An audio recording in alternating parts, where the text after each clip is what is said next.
पहिला, वीज दरवाढीची महावितरणाची मागणी फेटाळली, नंतर स्वतःच्या आदेशाला स्थगिती दिली.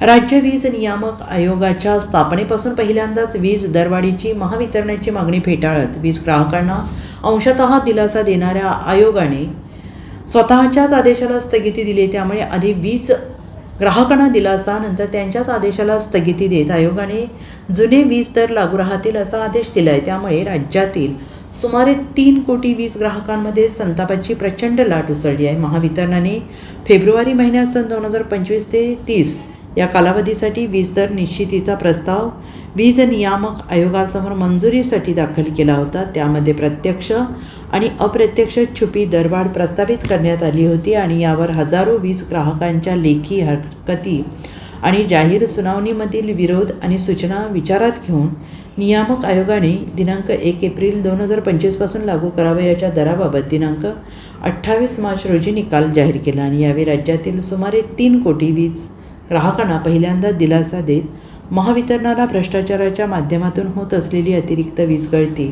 कमी करण्याचे आणि आपला कारभार सुधारण्याचे कठोर आदेश दिले होते. या निकालाचे राज्यातील औद्योगिक, व्यापारी तसेच घरगुती वीज ग्राहकांमधून स्वागत झाले. मात्र हे समाधान ग्राहकांसाठी क्षणिक ठरले.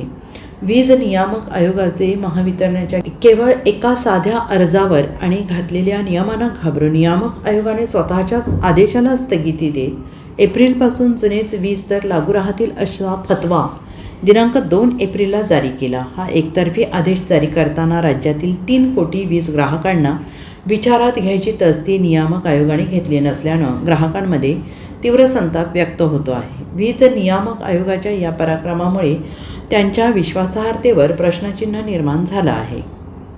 Bureau report, SBN Marathi.